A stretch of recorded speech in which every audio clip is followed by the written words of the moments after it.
The electrophysiologists sat 2 rows behind.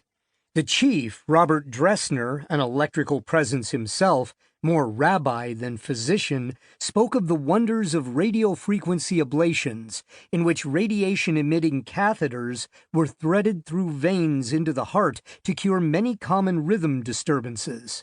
Seated next to him was his assistant, Mitch Shapiro, a sharp and avowedly vulgar man with a neatly trimmed goatee, faintly canine in appearance, who took pride in saying outrageous things in the name of candor. "What do you mean, in my heart? In my fucking heart won't hold up in a court of law." In attitude and deportment, Shapiro was a boxer dog. Their colleague, Jim Harwood, the token researcher, was sitting off to the side, probably thinking about the cellular ion channel research he'd been muttering about for years, that nobody, perhaps including Harwood himself, understood.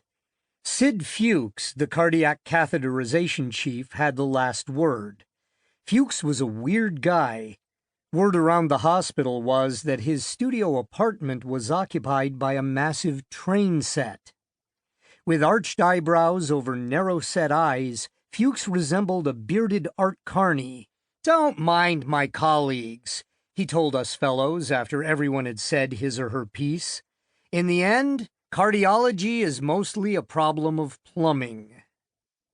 Whatever their idiosyncrasies, I looked up to these doctors. I wasn't sure how much I had in common with them, but essentially I knew I wanted to be like them.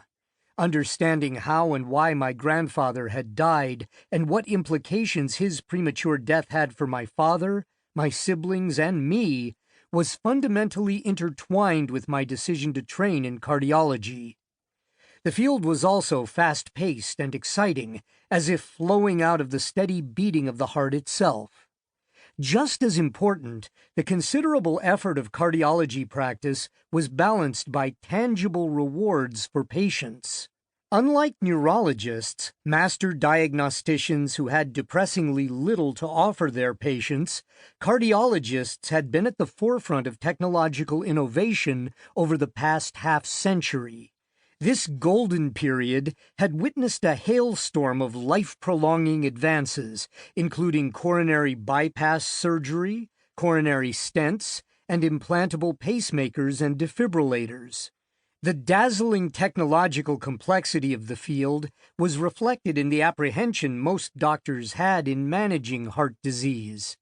The same doctor who felt comfortable treating diabetes, kidney failure, or anemia would consult a cardiologist for even a mildly abnormal electrocardiogram, EKG. The heart can kill quickly, without warning, faster than any organ, which inspired fear even in the most seasoned doctors. And so a fellowship in cardiology was like entering an exclusive club, a club that incredibly had decided to take me as a member. Of course I was nervous. Every new doctor should be. Cardiologists specialize in emergencies. The culture is pressurized. In neuroscience, there is the concept of the reflex arc, in which a threatening stimulus can affect a response without passing through the conscious brain. For example, when you see the taillight flash red on the car speeding in front of you and your foot automatically moves to the brake pedal. I was afraid that now, as a cardiologist in training, I would have to acquire a new reflex arc. For the first few months of my fellowship, that summer of 2001, I spent a portion of every call night pacing back and forth in my living room, my armpits moist, and not just because of the broken air conditioning, trying to memorize algorithms for treating the major cardiac emergencies. I might as well have been in the hospital. I often thought back to an experience I'd had in medical school. It happened during my first clinical clerkship in internal medicine at the beginning of my 3rd year in St. Louis. I was working with a star resident of the internal medicine program. David, cardiology-bound, was confident, competent, and quick.